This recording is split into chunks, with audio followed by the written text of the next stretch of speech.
Here's a finding that stopped me cold. Researchers at Harvard and Princeton ran a series of studies on people under financial pressure. They weren't measuring stress levels or emotional well-being. They were measuring cognitive performance. And what they found was this. People actively worrying about money problems scored, on average, 13 IQ points lower on cognitive tests than people who weren't.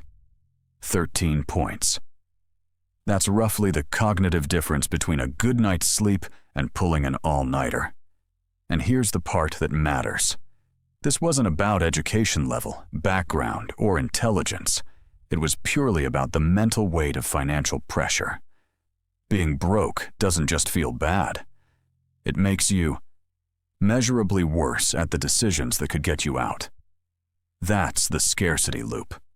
And today, we're going inside it. In 2013, behavioral economists Senthil Mullainathan and Eldar Shafir published a landmark book called Scarcity. Why having too little means so much. Their central argument was simple and devastating. The human mind has a finite amount of cognitive bandwidth, mental capacity for attention, decision-making, impulse control, and long-term planning. When one area of your life demands urgent attention, it doesn't just take up that area's resources. It pulls from everything. Think of it like a computer running too many programs at once. The processing power that should be available for everything, focus, creativity, judgment, gets diverted to the crisis in the foreground.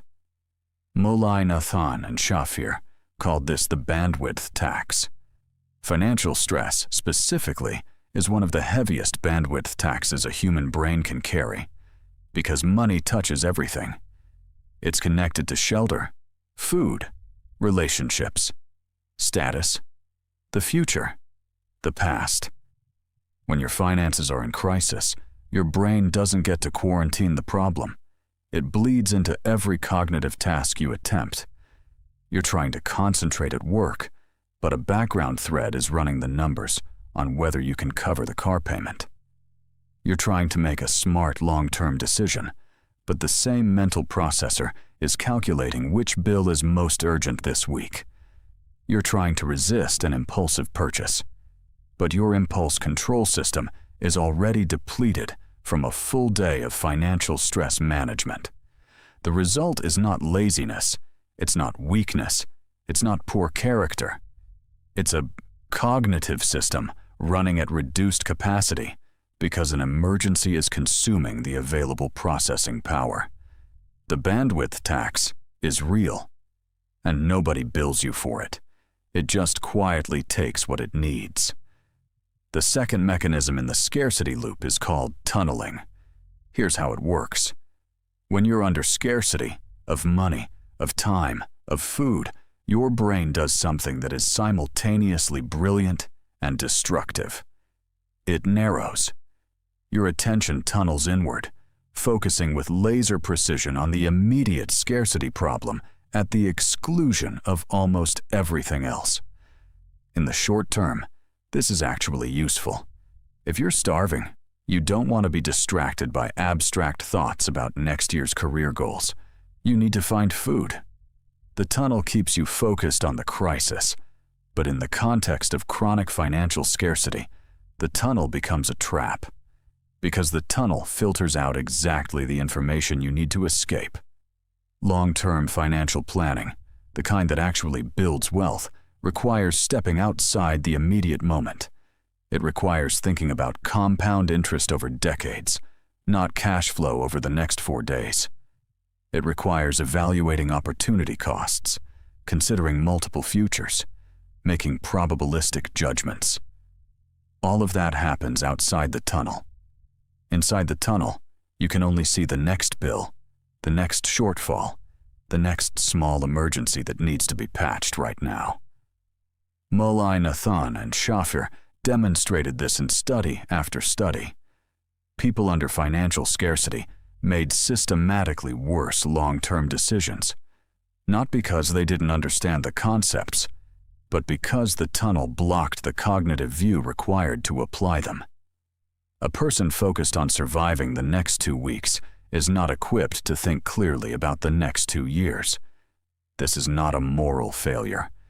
It is the architecture of the tunnel, and the tunnel, by design, hides its own walls. Now here's where the scarcity loop closes on itself and becomes genuinely cruel.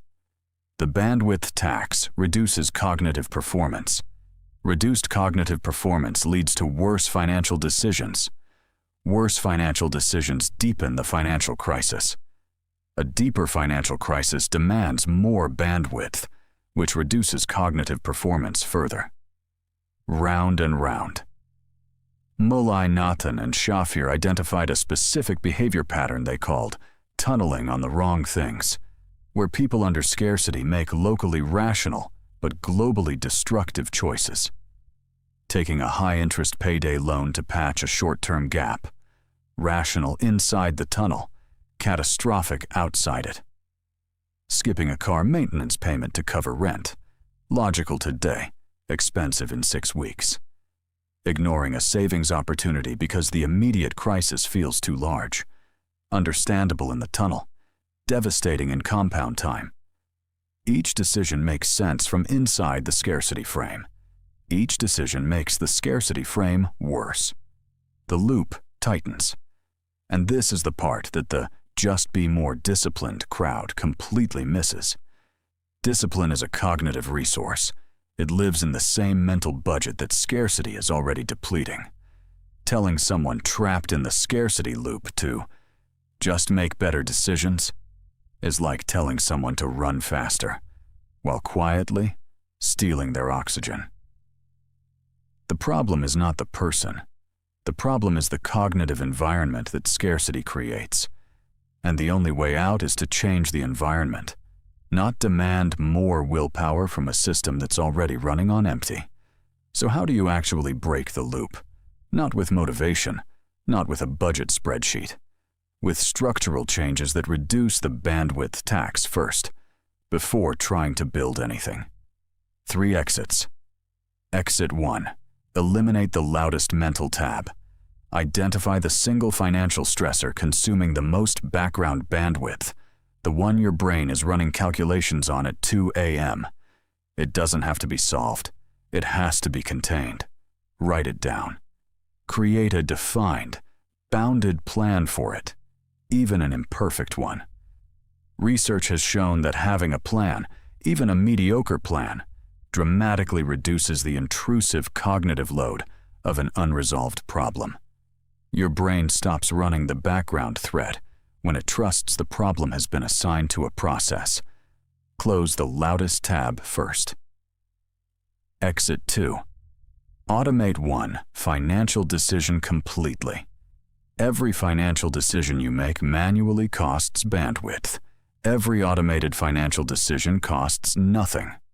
Set up one automatic transfer, even a small one, to a savings account on payday before you see the money. Not because the amount is meaningful today, because you have removed one recurring decision from your cognitive load permanently. Automation is bandwidth recovery. Use it aggressively. Exit 3. Create 1 moment of financial slack per week. Slack, unused capacity, a small buffer, is the antidote to scarcity thinking. Even a modest financial buffer, even $200 in a separate account you don't touch, measurably reduces the bandwidth tax. The goal isn't the amount. It's the signal it sends your nervous system. The emergency is not total. There is margin. Margin expands the tunnel. A wider tunnel means better decisions. Better decisions build more margin. That is the exit loop, and it starts with 1 week of slack. Here is the most important reframe in this entire video. Poverty is not a character flaw. Financial struggle is not a discipline problem.